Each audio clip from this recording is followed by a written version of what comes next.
That might not last. We might not be saying that tomorrow.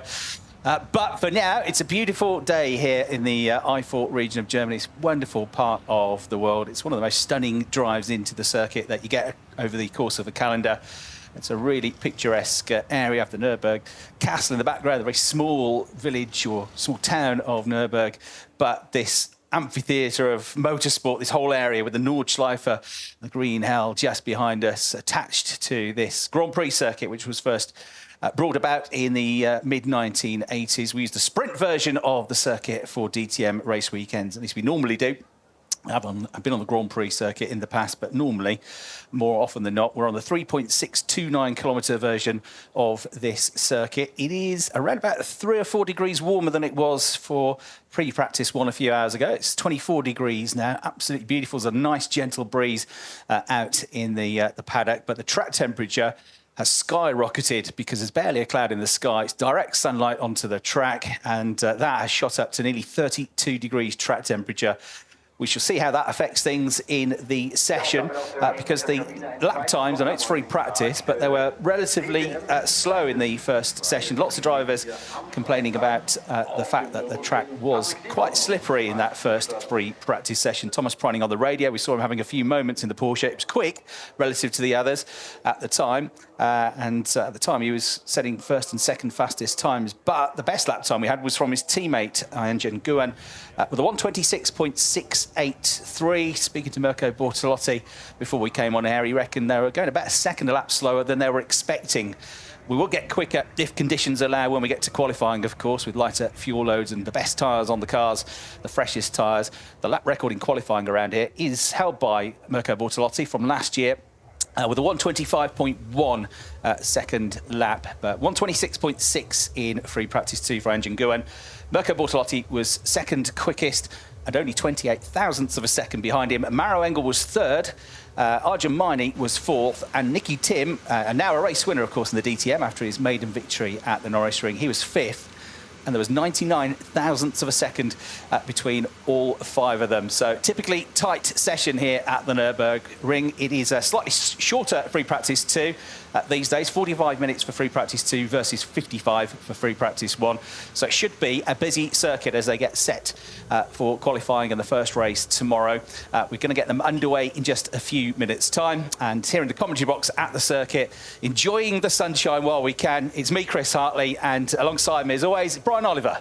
Good afternoon, Chris. Well, it was a fun session this morning, but as you say, everybody's talking about the weather. I mean, it's what we do in Great Britain most of the time anyway, but everyone I talk to is like, oh, is it going to rain? Is it not? Well, the blue skies, it was blue skies from corner to corner this morning. It's now starting to cloud over. We have doom and gloom for tomorrow in the shape of potential rain, but I will just remind you that all the classic races seem to happen in the rain. Max Powell will be doing his rain dance, that there is no doubt. We might even have a bit of fog on Sunday, heaven forbid, or might even snow. You just don't know. This is the Nürburgring, where anything can happen, and usually does. Yeah, absolutely right. And although the more recent forecast that we've looked at wasn't as bad as we first anticipated, it'll change. It'll be different tomorrow morning, but might actually be a dry start to tomorrow and then get wetter as the afternoon goes on, and it looks like a wet evening, but then I think Sunday gets a bit better again. But who knows, because it has its own little micro climate here. You can drive about 10 minutes away, a couple of kilometres away, and you've got totally different weather. We are fairly high up here. On board with Mirko Bortolotti then, the championship leader, despite not yet winning a race this season.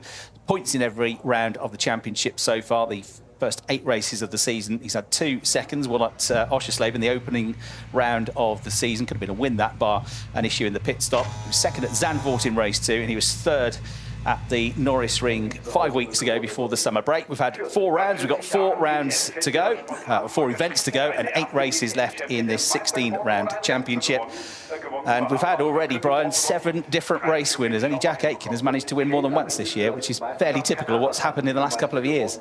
Yes, well, it's classic DTM, isn't it? We really don't know who is going to win. We haven't had a back-to-back winner on the same weekend this year yet, and Jack Aitken has proven the point that you need consistency, not just race wins. The only driver to have won more than 1 race, and yet he's loitering in 9th place in the point standings. Mirko Bortolotti, who has won 0 races, is there there at the top. It's all about bringing it home, surviving the race, and ending up in the points when the checkered flag falls. Yeah, and but for sort of potluck with the weather that we had in the first race at Nürburgring, Jack Aitken, who'd started that race from pole, you would think was on course for at least a podium there, possibly a race win. He ended up 9th, but if he got the race win, if he got 25 points rather than the 7 he scored, he'd have 18 more, others would have less, and actually probably be around 3rd or 4th in the championship now.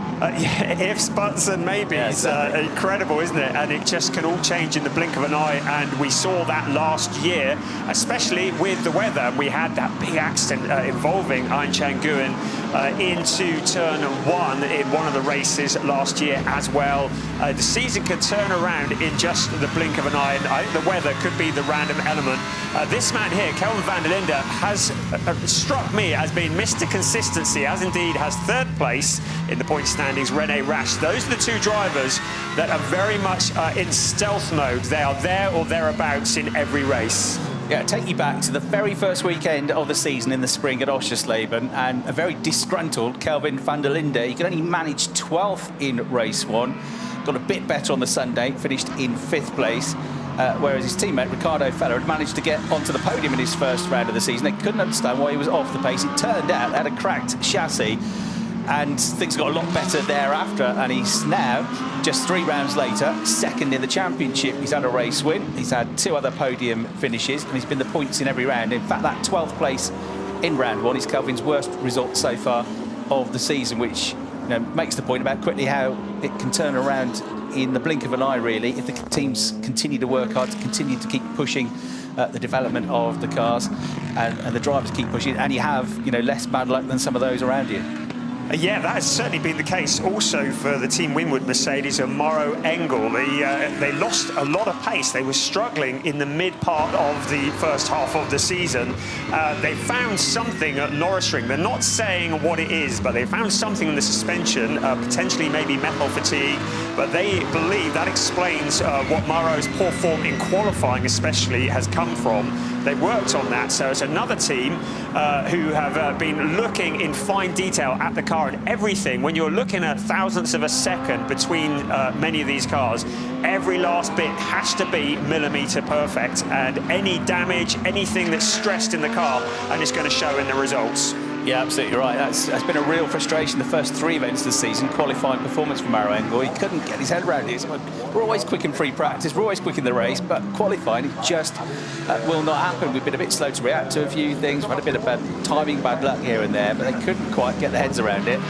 And until the Nürburgring, his best qualifying had been 10th, but he'd been more often than not lingering midfield between sort of 14th and 17th. But turnaround at Nürburgring, 6th on the grid for race 1, 3rd on the grid for race 2.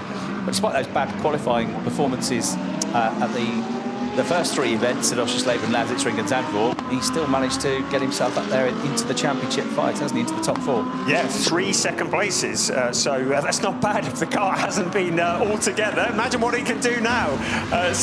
He's always quick around here. I dread to think how many laps Mauro Engel has done around the Nürburgring over the years, including the Nordschleife. It probably amounts to thousands. But he certainly fancies his chances this weekend, and I think he's got a newfound confidence, especially in qualifying. Of course, the Mercedes and the BMW struggling a little bit in qualifying this year, struggling to get the new tyres into the window, getting them up to temperature. And the front engine cars may be struggling a bit over this shorter period leading into qualifying. Just looking out of our window, as Durham Motorsport have been doing a practice pit stop, they are continuing to plug away at that. The team are working hard to perfect what is a very new discipline for them.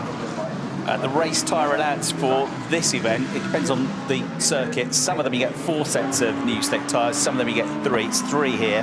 Here, the Nürburgring, Lausitzring, Red Bull Ring, you get 3 sets of new slicks. You get 2 sets of slicks for free practice that can be nominated, which are essentially used tyres, which are used at the previous event as well. So they'll save their best tyres for tomorrow and Sunday, slick-wise, if they indeed get to use the slick tyres.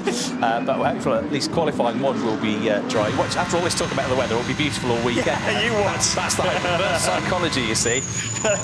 Well, so far, the Audis are going well, aren't they? You've got Riccardo Fella quickest, 127.4. Kelvin van der Linde third, but about to go quicker on this lap. Absolute best first sector, absolute best second sector for Kelvin. He gets on the gas, he comes out of the 11th and final turn, accelerates towards the start-finish line, and it is the first 126.9 of the session, so the first sub-127 time of this afternoon, and only 0.3 of a second away from the best time we had in free practice one, which was a 126.6. So van der Linde quickest, his teammate Riccardo Fella second, his brother Sheldon van der Linde in the BMW third in the early stages with a 127.7. Kelvin van der Linde has said his best memory of this place, and he's got lots of them as a Nürburgring 24-hour race winner as well, but around this particular version of the circuit, his happiest memory was when he had a second place finish behind his brother. His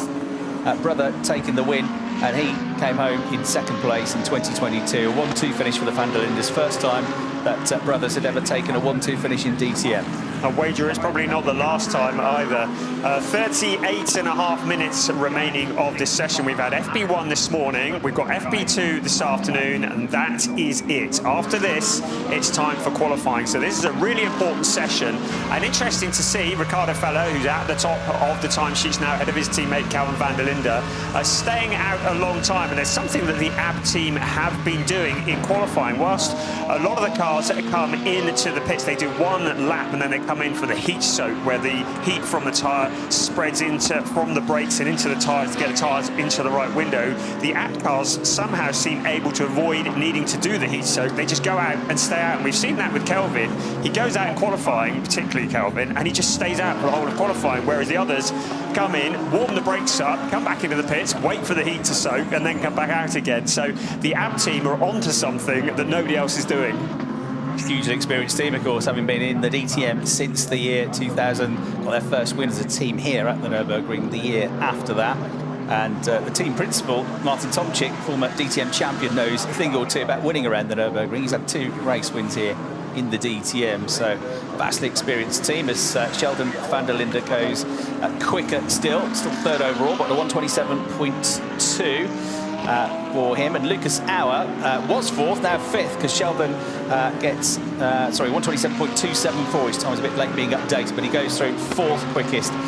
René Rast has gone up to third place on the track as well. He's one of his teammates for Schubert, 127.0. So it's Fella, Kelvin van der Linde, Rast, Sheldon van der Linde, Nicky Tim and Lucas Auer as the top 6 currently. We've yet to get a lap time in this session from Marco Wittmann or Jack Aitken, and Bandura hasn't put a proper lap time in yet. He's been around, but only in the 134s, as Kelvin van der Linde rattles over the curbs. Speaking to Mirko Bortolotti, we had a lot of track limits notifications coming out of that Vidal chicane at turn 10 as cars ran wide on the exit, and Mirko Bortolotti said, I hope they keep an eye on that, because you can get a huge amount of time if you get away with the track limits warning there by getting on the gas early, and that slight uphill climb you have coming out of the chicane to the final turn. That's interesting, because that's exactly what's happened to Sheldon van der Linde. He had a few of those this morning, but once again at that corner he has had a warning for track limits. So already in this session, and at the moment they could get a black and white flag as a result of that, which could impact later on in the season. But in qualifying, as we see Nicky Tim taking a very wide line into the last corner, or out of the penultimate corner. But in qualifying tomorrow and in the race, and again Nicky Tim exploring the outer limits of the Nürburgring region. If tomorrow in quali and in the race they are exceeding the track limits, it's going to hurt really hard, because they'll end up with grid penalties, time penalties, whatever. Personal best lap for Max Powell, winner here last year, his debut race victory in what was only his second weekend of DTM. His first full season is this season, so he's gone into the top 10. Kelvin van der Linde has done the absolute best first sector time. He's about 10th down overall, though, in the second sector. He's already quickest anyway, so he's trying to beat his own time here of 126.5 1:26.40. Both he and teammate Ricardo Feller have now gone slightly quicker than the best lap we had in free practice 1. So this is a quicker session with increased temperature. They found a bit more grip and quicker again for Kelvin van der Linde. 1:26.334, really good lap that. And not only has he had one good lap, he's put 3 consecutive quick lap times in now. Well, that's significant to get those 3 laps in. That just shows the consistency in the pace. You saw on a previous shot just on the entrance to turn 11, somebody had gone wide and taken one of the advertising hoardings in half. Lucas Auer's on the team radio. Audi fastest at the moment, Kelvin 26.5. We are best Merc at the moment. Lucas Auer's race engineer, just keeping him up to date with what's happening. Lucas, 2 years ago, the championship runner-up. He's at the moment 6th place overall and about 0.8 of a second away from the best time. So about a second off, or just over a second off the qualifying lap record. That's kind of more where you expect to be, isn't it? Around about a second slower in a free practice session than a qualifying session. So it was pretty slow times earlier, about a second and a half off, or more than a second and a half of the pace in the majority of them for free practice 1. Yes, we had GT Masters here 3 weeks ago, I think it was, of course running identical cars, and David Schumacher, who is in GT Masters this year, in qualifying posted a 1:24.902. It was in sunny conditions, so that was a new track record for GT3. In DTM testing the day after, René Rast was a 1:24.974, so marginally slower, but that was an unofficial record for a DTM car.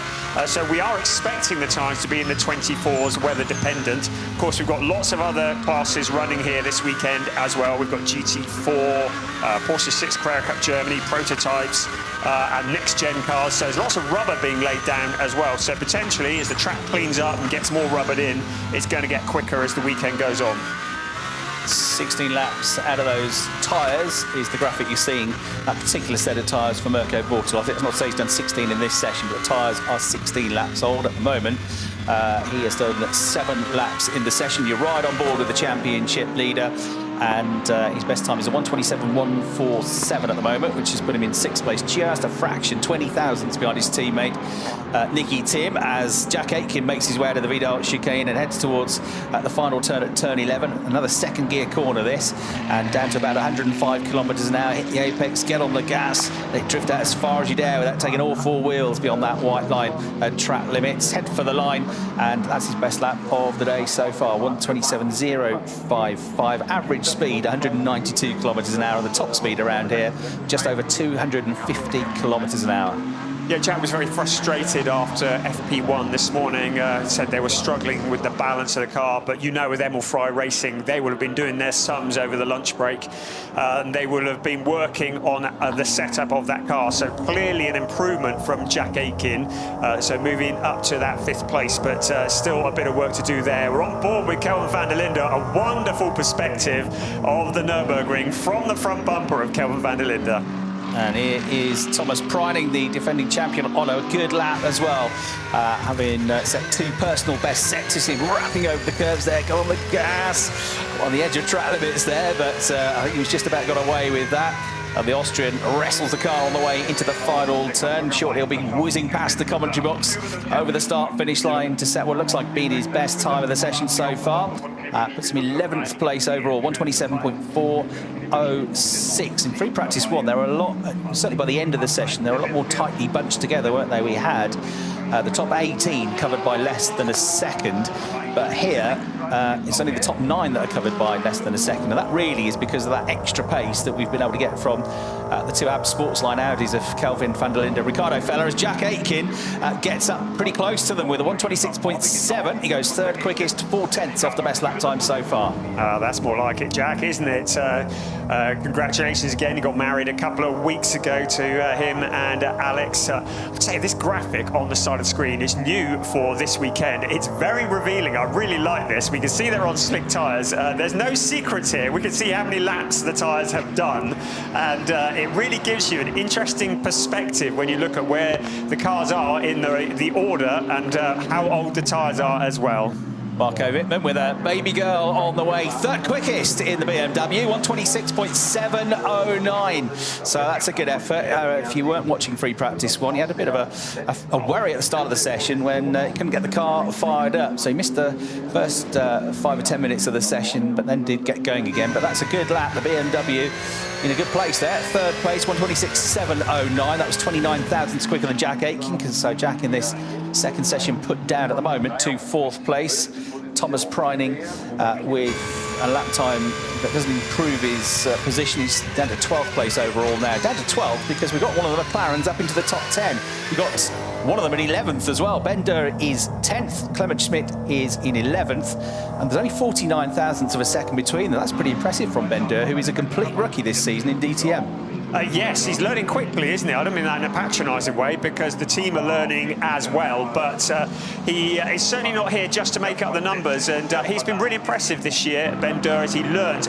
It's a very steep learning curve. To remind you, this time last year, he was running in GT4, ADAC GT4 Germany. This is a very different discipline, and also in the spotlight as well. I mean, DTM coverage all around the world, a lot of pressure to perform.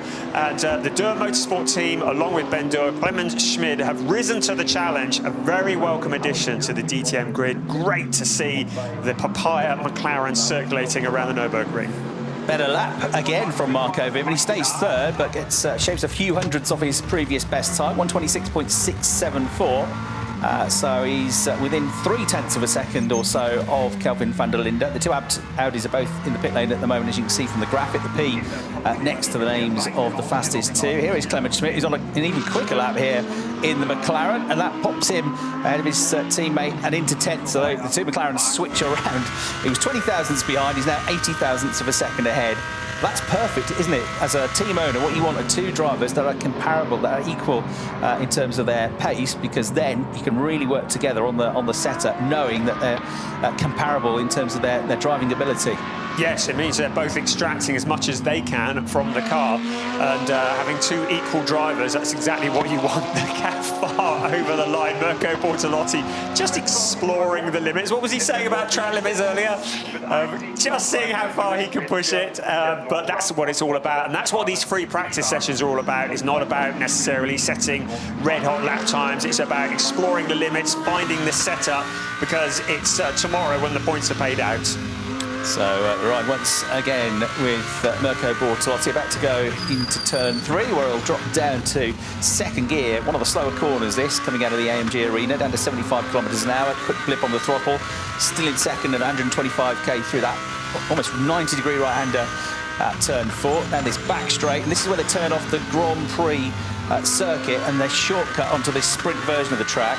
And there the circuit really drops away. It's a bit of a drop off, and Ricardo Feller was saying in the pre-event statements that that's a bit of a problem area for the two Audis, because you kind of need a lot of front-end grip there, but they struggle a little bit with the weight over the front of the wheels on the Audi. It gets a bit light there, and it gets a bit hard to therefore get on the gas as soon as you need to coming out of that turn. So that's perhaps one of their weaker spots, the Audis, but it doesn't seem to be slowing them down too much at the moment. They're first and third. They're first and third, though, but they are now split by the BMW of Marco Wittmann. He's put another good lap in.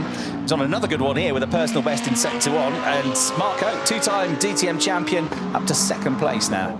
Has proven that he can win a race without all the panels attached to the car. Reference Zandvoort last time out. That was very impressive indeed. Very lively with all the blue smoke that was filling the cockpit of the car, and he's still pressed on to win. He's gone purple in sector 2, so he's continued to press on here as well. We're looking for BMW's 100th win in DTM if he could win this one this weekend. So out into the final sector, out of the final corner he comes across the line. This is looking pretty hopeful. Up into P2 for Marco Wittmann, so 126.491.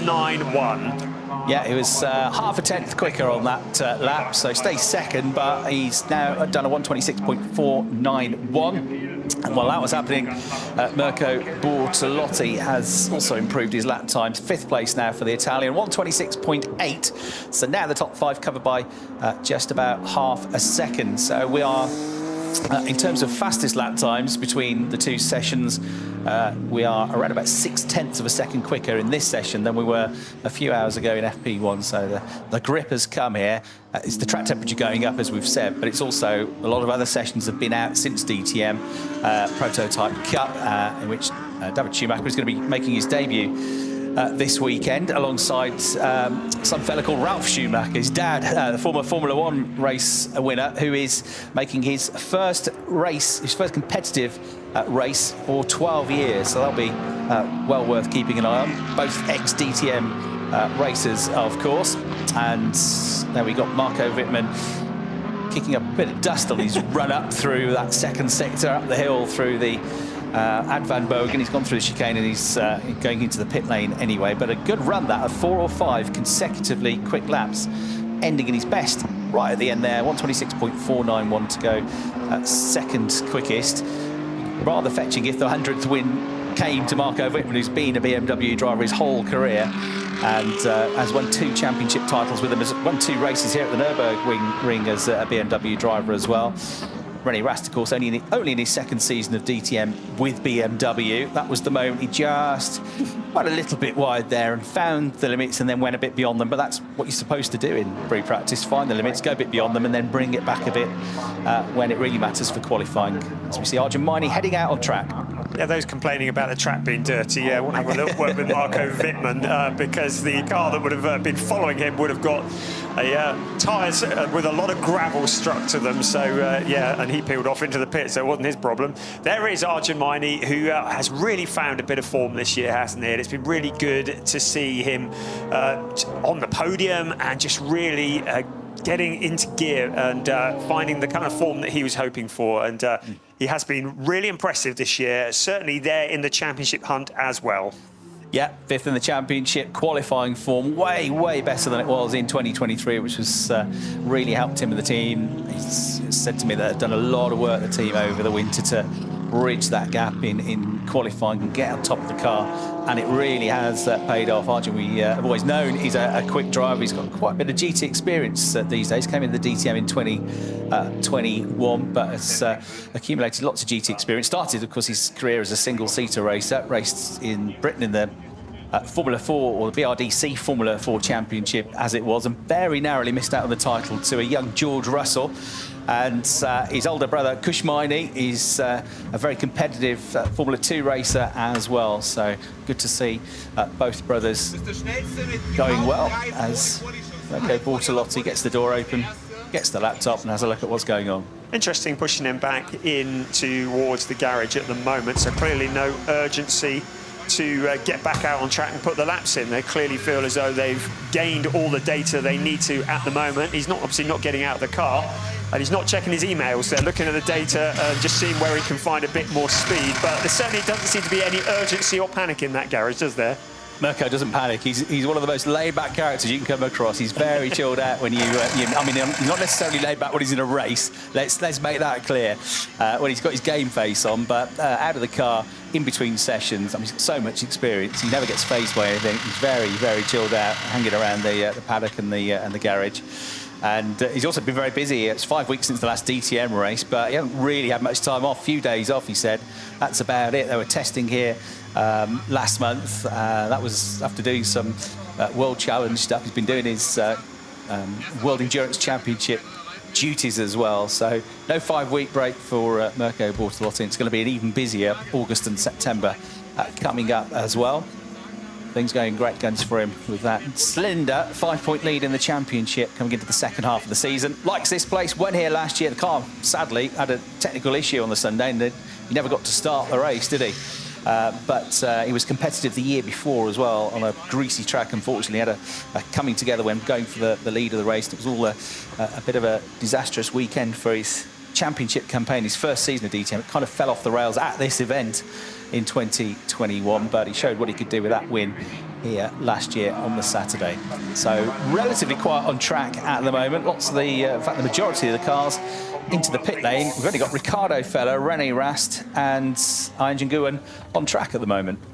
Yeah, not much urgency, is there? So clearly, people are looking like they've got the information they need. Rene Rast has just come steaming past our commentary position, weaving like mad, getting heat into the tyres. Of course, generating the heat into the tyres is that critical thing, and keeping the tyres in the window. Tyre blankets not permitted in DTM, but he's out there. He's got a nice open track in front of him, so a good opportunity to give it full beans in the BMW and see what he can do. But yeah, looking pretty chilled around the place in the Dur Motorsport garage as well. On board with Rene Rast, this is what it looks like. That's what an empty track looks like in front of him as well. So Rene Rast up towards turn 5 at the moment. We've got some great angles on the drivers this weekend. We've got cameras in positions. You really wouldn't think we could put cameras, but great here. Looking chilled and relaxed. A definite dark horse, well, not so much of a dark horse, a contender in the championship, slowly climbing up the points as the season has progressed and very much in the hunt. Absolutely right, yeah. Rene Rast is coming, and that is, you look over your shoulder and see him not many points behind you, 11 points off the championship lead, and you know you're in for a fight in the second half of the season. It was his experience and coolness under the circumstances that got him that win, wasn't it, really, at Nürburgring. He was confident enough in his own abilities that on a wet track, with the potential of the rain going away, then he could keep it on the track and stick with the slick tyre and not have to do an extra pit stop in that race. Yeah, because he was at odds with the team. The team was saying box, box, and he was going, no, I can do this. And he proved he could. And that's very brave around the Nürburgring, because I can confirm that the walls don't move at the Nürburgring. So staying out in the wet on slick tyres around that circuit, it's a brave and skilled man who does that. And Rene Rast took the decision himself, and it absolutely paid dividends. Of course, Franck Pereira was second, and another superstar of that weekend, Luca Engstler, finished on the podium as well. And he is another driver who is very much finding some really good form. He's also racing in GT World Challenge Europe, and significantly, they've changed from Audi to Lamborghini. So he's sitting in the same make of car every weekend now, and he says that's going to make a big difference to him, because he's not switching between brands when he switches series. He's pretty well running the same car every weekend, and that's only going to help him. Yeah, one of the two sons of former DTM racers that have been winners this year, with Nicky Tim becoming a race winner at the Nürburgring, son of Kurt Timmett as well. And yeah, with Oschersleben, where he got his maiden victory, Luca Engstler. It's only his second season, remember, in the DTM. It was also about the strategy of the team and making the pit stop at the right time with the virtual safety car coming out. But if anybody had any doubts about whether Luca Engstler is the real deal or not, he certainly proved that point with a great podium finish in race 1 at the Nürburgring with that 3rd place. And also, apart from in 2 races where he's had 1 retirement and 1 race on the Sunday at the Nürburgring out of the points, he's been in the top 10 in every race so far this season. So he's doing really well, isn't he? Yes, and you get the feeling he's only going to go from strength to strength. He certainly has an element of confidence about him, and he's very much involved in the running of that team as well. Very hands-on. He knows exactly what he's doing, and it's really exciting to see. We've spoken about him in TCR over the years, and it's great to see him coming through the ranks in the big league now. Yeah, and totally different background. Front-wheel drive touring cars, multiple TCR champion in Germany, in Asia, in Malaysia. But to go from that to, almost doubling the horsepower and go to rear-wheel drive GT3 cars, it's a huge step. Then you throw in the fact that everybody pretty much around you are super experienced GT3 racers, or DTM racers, all with, championship race-winning histories, the most competitive field. He's really shone, hasn't he? It's been a quick march up the order for Luca Engstler. And I think the real secret to his success of late has probably been his partnership with Gottfried Grasser, because he's moved to the Grasser team. He and Gottfried, who are good friends, and Gottfried Grasser, who is a very experienced man, working with Luca Engstler and helping him to get up to speed. And that's been the real making him of, I think, joining that team. That's where he suddenly turned it around and shown some real form. 2 wins here in 2018 and a win in 2019 as well for Rene Rast. But of course, there's an Audi driver back then. Just made his way past the penalty box, which is on the exit to turn 1, where if they get a penalty in the race, they'll have to, rather than do a run through the pit lane, a stop-go penalty or a drive-through penalty, they'll be asked to go through the penalty box at a maximum speed of 50 kilometres an hour, which more or less equates to 5 seconds of lost time. So that's something that may well come into play during the course of a weekend. It's certainly something that's been brought in by the ADAC since they took over the DTM, I think, which works well, doesn't it? Yes, ADAC always looking for the next thing, really, and I think the penalty box has been a wonderful innovation, because it means if a driver has a minor penalty, it's not a drive-through penalty. It means that their afternoon, their morning is not wrecked, just the pass through the penalty box. Lots of other things. The track safari returns this weekend. Yeah. That bizarre sight where we'll see coaches out on the track mixing it with the DTM. The coaches are not going at quite the same sort of speeds, but it's a wonderful experience. We've also got the go and stop competition tomorrow, which I'm very excited about. Normally forms part of the Truck Grand Prix here at the Nürburgring, and it's a wonderful thing that the ADAC have brought in this year, where each team is submitting a truck.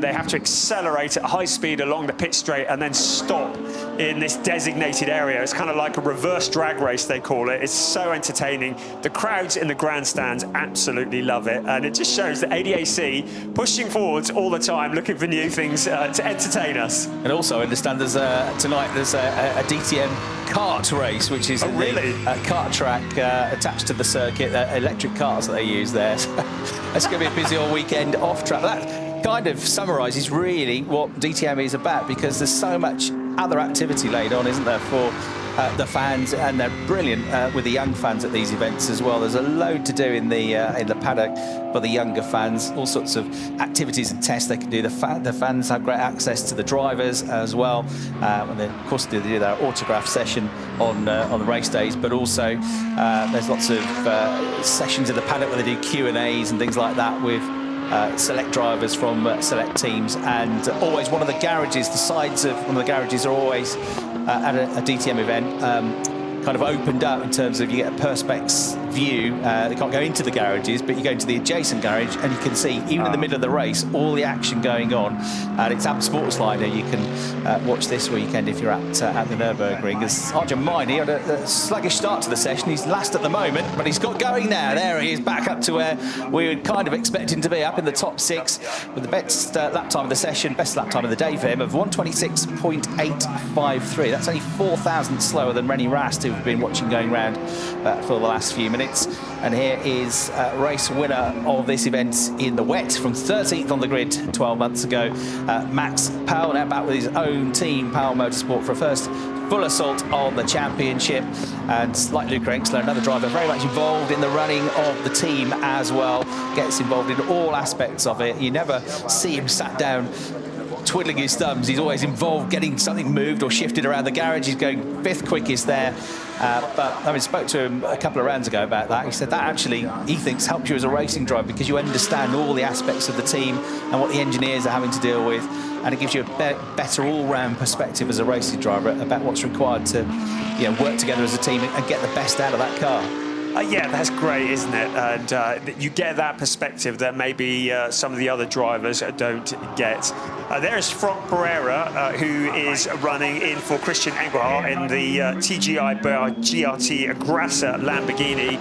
We say get well soon to Christian Engelhardt. He's had a knee operation, was missing from the Nürburgring. Super sub Franck Pereira did a great job in his seat, and Christian Engelhardt will be very frustrated looking on, going, I want to have a go at it now. There's Luca Enxler just backing off, getting a bit of space before he nails the accelerator. Clearly, he is going for a hot lap in the number 19 car. Yeah, he was on a good one anyway. He had 2 personal best sector times. Meanwhile, Arjun Miney has gone 2nd with a 1:26.363. That's only 29 thousandths of a second slower than Kelvin van der Linde, who's still in the pits at the moment. So Kelvin has done 12 laps. Arjun's done 16. And 11 laps completed for Marco Wittmann, who's 3rd quickest. 14 laps done for Ricardo Feller in the pits, 4th quickest. Only 9 laps for Jack Aitken, but he's 5th quickest with a 1:26.7. We're watching Luca Enxler now try to propel himself up the order. Pereira's broken into the top 10. And Luca Enxler in the Liqui Moly back car, run by Grassa Racing, as Brian said.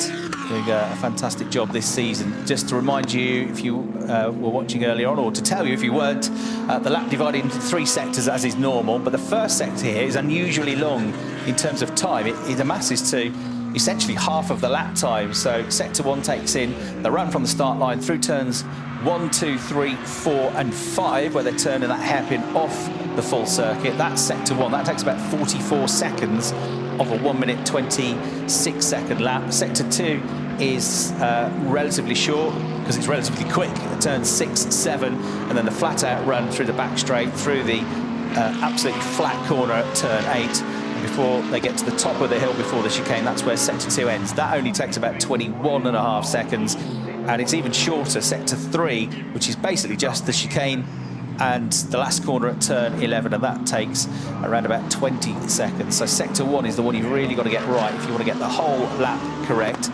But as with most circuits, Brian, you've got to compromise the setup, because it's almost, you always need 2 setups around here, because the first bit is pretty tight and twiddly with all these second gear corners through turns 1 and the AMG arena and the hairpin. It really opens up. It's really quick in the middle of the lap, isn't it? Yeah, that's the trick, isn't it? The cars that are quicker are the ones that have that good compromise setup, and it's as you've already said, 2 completely different circuits almost, from one half to the other. And out of turn 11, having a good setup so you can get a good exit out of 11 and along the pit straight, because this is the best overtaking opportunity on the circuit. And they come tearing down here, absolutely flat out, then the heavy braking into turn 1.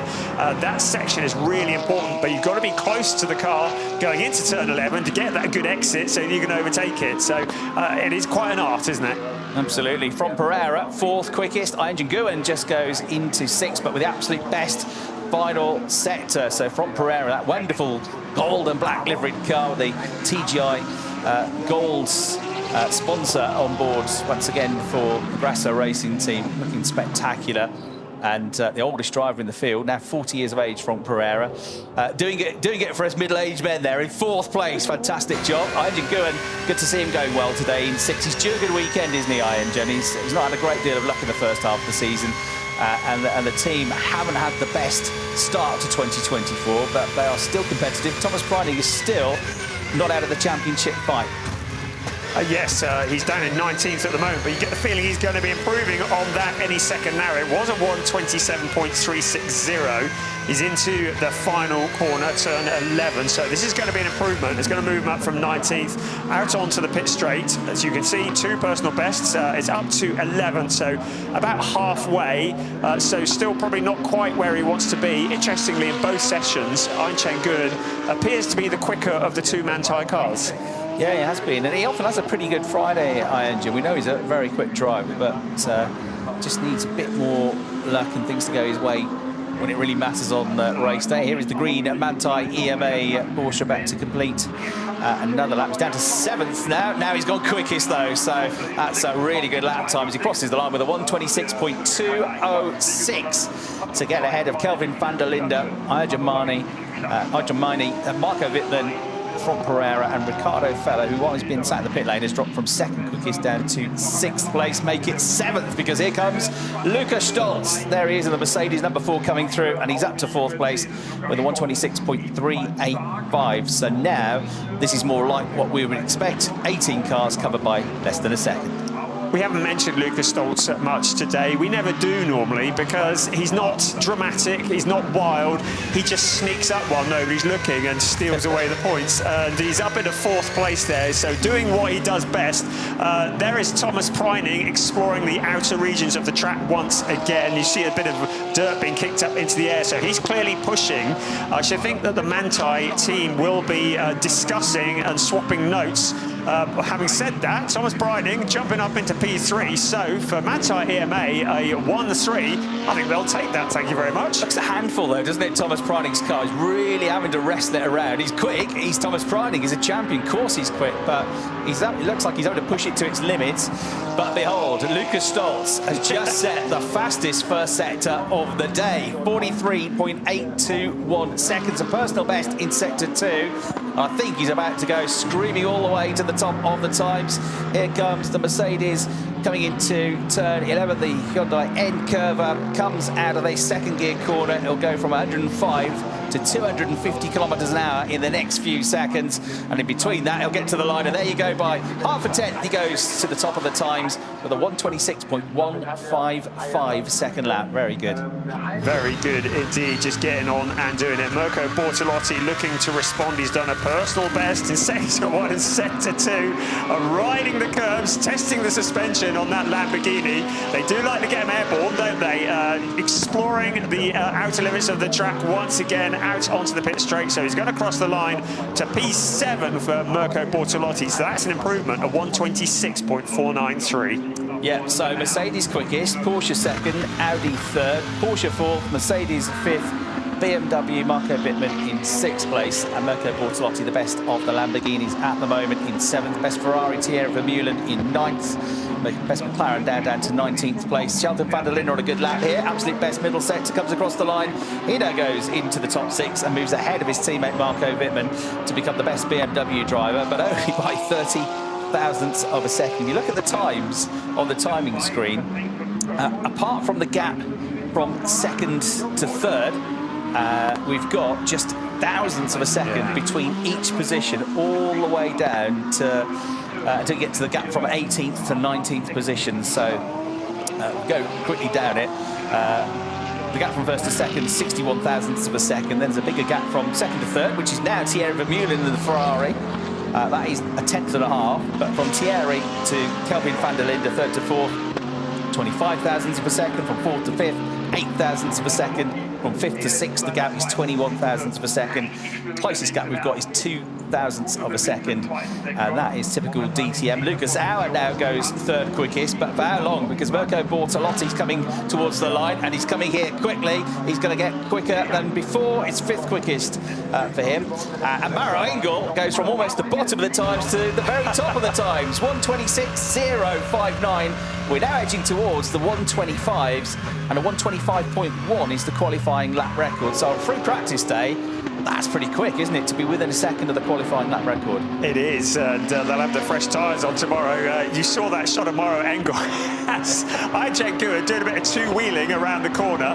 You saw the shot of Maro Engel. You saw his eyes just kind of close up slightly. He was grinning when he crossed the line, I can tell you that.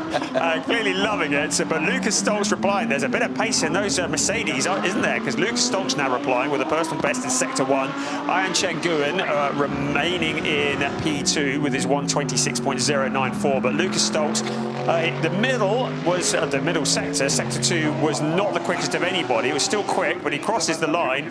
So it was P3. He stays P3, 1:26.131. Yeah, it's a better lap from him. He just lost out in that middle of the lap, really, because he was 77 thousandths down, and he ends up being 72 thousandths down, but he was up to start with, up in the first sector, so it's fractional, but he just loses out by 3/4 of a tenth of a second in that second half of the lap. Maro Engel quickest, and now suddenly, look, Mercedes first, third, fourth. Maro Engel, Lucas Stoltz, Lucas Auer, all up there. In between them in second place, the Porsche of Chen Guer. And what about the Ferrari? He gets up there now. Jack Aitken hasn't done loads of laps in this session, but they've been impactful laps, haven't they?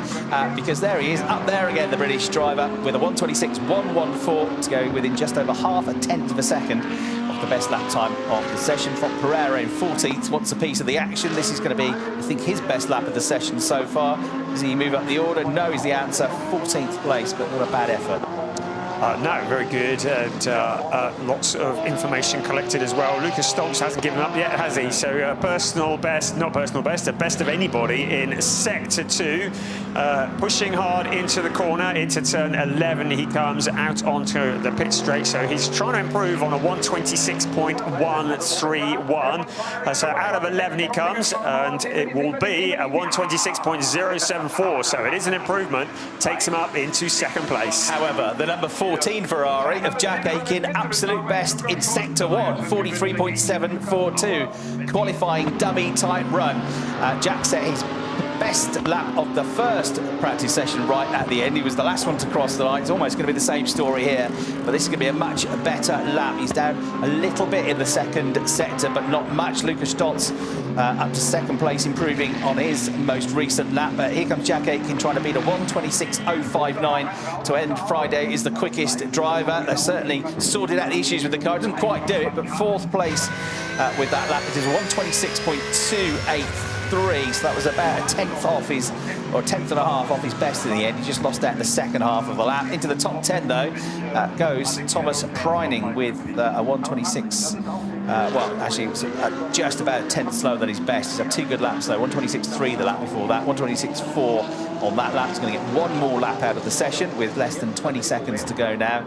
But you've got Guen, Vermeulen, Bortolotti, Kelvin van der Linde, Sheldon van der Linde, Arjen Meiney, Max Powell, Luca Engstler, Clement Schmidt already off track and in the pit lane. Well, all that tells us is it was very different to FP1, and we still haven't got a clue who's going to be on pole tomorrow, really. It's the clock has struck 0. The checkered flag is out, so it'll be the end of the competitive running before qualifying tomorrow. Anybody who's on a lap now will continue, and the lap will count. Nicky Tim has not improved in sectors 1 and 2, but he'll come across the line.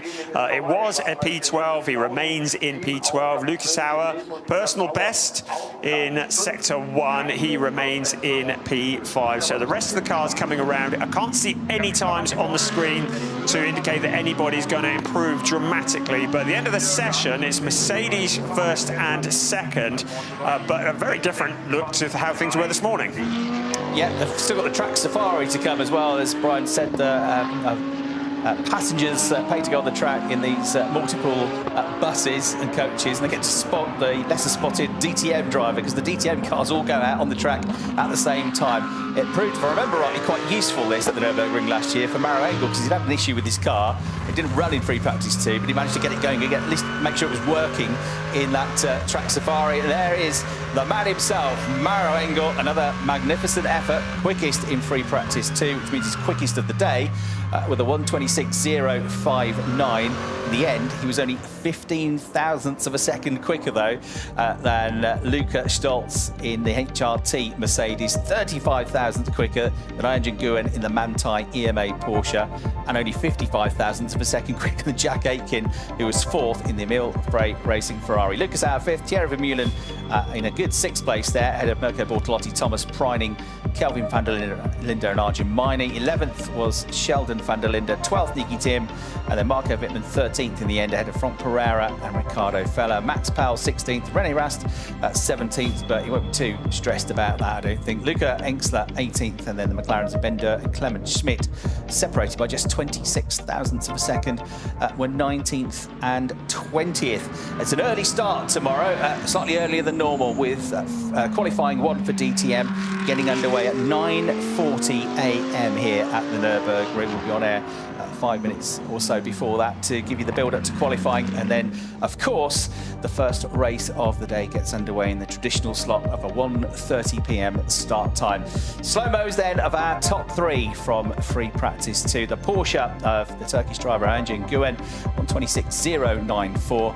Only a fraction quicker than him was Luca Stolz in second place, and a good end to the day for Maro Engel, who tops the timesheets and almost gets into the 1:25s. A 1:26.059 for the driver, fourth in the championship, celebrating 130 years of Mercedes involvement in motorsport. So that just about wraps up our coverage of the first day here at the Nürburgring. But before Brian Oliver and myself, Chris Hartley, say goodbye, let's enjoy that flying lap, the fastest lap of the day, on board with Maro Engel, charging down then from 250 kilometres an hour and fifth gear to first gear, 70 kilometres an hour, through turn 1, back on himself, and then through the AMG section here in second gear through turns 2 and 3, drop down to 75 kilometres an hour when you get to this next corner. And then you start to wind things up. Just a quick blip on the throttle, up to 125 kilometres an hour through turn 4, still second gear, up to third, up to fourth, and then up to fifth, and you'll get up to fourth rather. You'll stay in fourth, 200 kilometres an hour, down to second, off the Grand Prix loop, second gear, 80k, and then up to third gear, 170k, ease off, stay in third, go left through turn 6 at 130 kilometres an hour, turn 7 coming up, the Bilstein curve up second gear as well, 125 kilometres an hour, becomes very quickly 230 kilometres an hour as you go flat through this right-hander at turn 8. The Advenbogen up the hill now towards the chicane, towards the end of sector 2. 250 kilometres an hour, all the way down to second gear, 85 kilometres an hour. Left through turn 9, right through turn 10. That's the Vidal chicane. Try to get it close, but not over track limits coming out of there. Slight uphill climb then into the final turn at 105 kilometres an hour through the Hyundai N-Curva.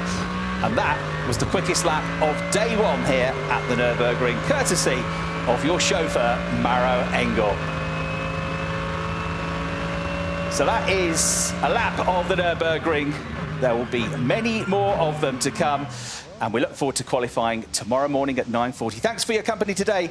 Have a good evening, and we'll see you again tomorrow here at the Nürburgring.